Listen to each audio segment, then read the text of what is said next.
interesting article by Chris Kohler here. I actually saw the picture he used for it on Twitter the other day.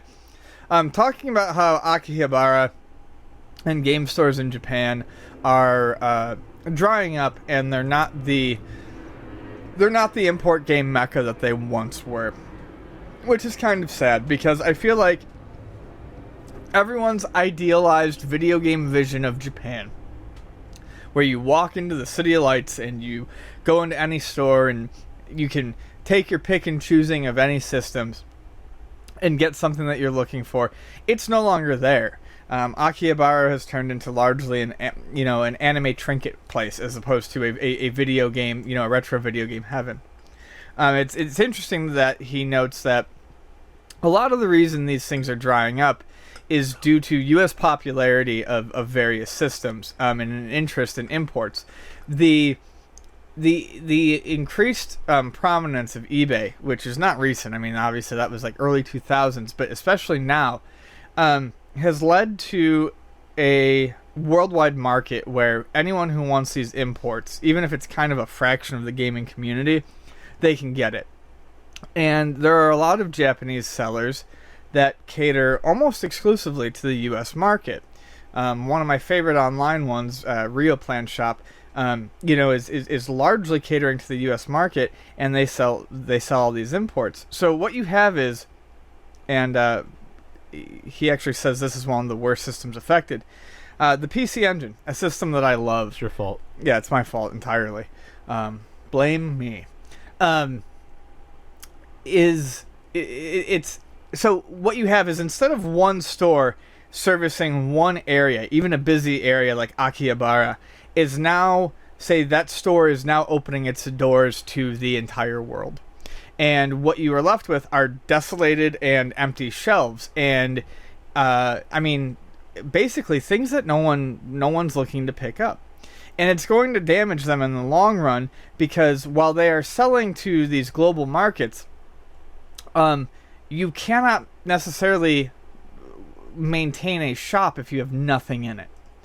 And that's why we've been seeing over the past decade, even some bigger name Japanese game stores closing down and shuttering and having something more profitable like an anime store or a manga store open up, because it's almost, I would say, and I can't state this for certain, but a lot of people have kind of implied this to me, the interest in retro games in Japan is dying.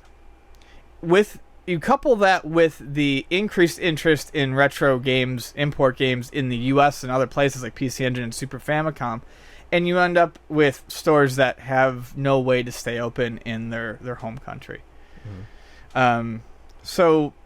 That's where we are. And this is, he writes the article now, but this is something I've been hearing from my friends who travel to Japan a lot for years. 8 years ago, I could ask a buddy to grab me a copy of Dracula X, and he can find it for me for $55. Nowadays, 200.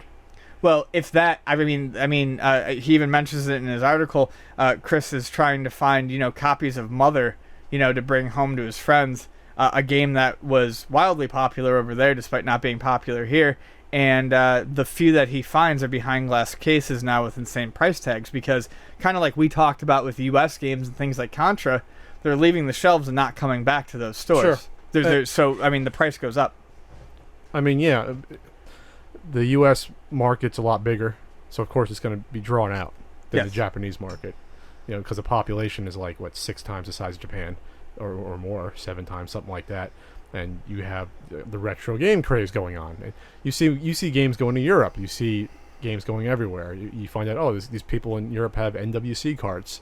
Some people own them there, so it goes all over. I get concerned sometimes about games leaving the U.S. and going elsewhere, because who knows if they come back. There's a lot more of that, though. There's a lot more U.S. carts than Japanese carts, though. So that's, I don't know about that. Comparatively. For Okay. something like NES versus Famicom. There's more. Sure, bigger market. That's what I mean. So, of course, prices are going to go up. For a store not being able to stock their shelves, I guess that's not the worst problem to have if you're making money, if you're selling stuff, but if you're selling retro games, though, it's not a new product, and that's to be expected. Eventually it's going to run out. Eventually, Right. all retro game stores are going to run out of whatever was popular before to sell. It's going to be gone. Well, and I think something that I meant, I kind of didn't describe it properly. I don't think that a lot of these stores are also doing online. I'm sure some of them are, but I think a lot of them, plenty of them, are probably still just physical location stores, but the online stores are the ones that are shipping all these cartridges Well, yeah. overseas, creating They're no the- stock for the physical stores. Yeah, they're the ones buying them there, Yeah. and they can mark them up and sell them here. Right. I go to some of these conventions, and there's guys that always have, they get FM Towns Marty systems, you know? That's not an easy system to find to begin with, even in Japan, and they're getting them over here to Right. sell. So there's less and less every year. They're not making this stuff anymore.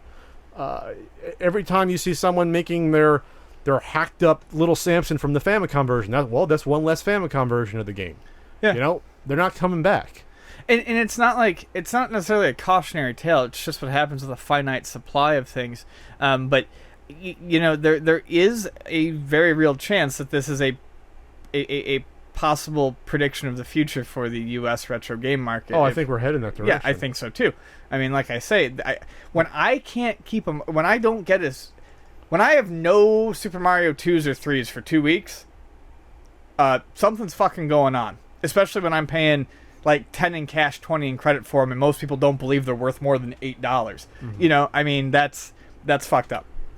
So, if you go to Japan, I'm sure there's some spots that you can still get to. I've heard stories about maybe there's lots of games could be in Hong Kong. I know a guy that claims he knows a guy, I think in Taiwan, that has an underground like warehouse of new games going back to the 80s still shoved in a warehouse underground. That when he told me, my eyes like sort of lit up. We're talking just like they can't, like, the further back you go, the older the games get. You can't walk. There's like, all right, here's the N64 era right in front of us, but behind that's a 16-bit, behind that's the 8-bit. Right. So there's probably still something out there to be found and restock the supply, but eventually it runs out.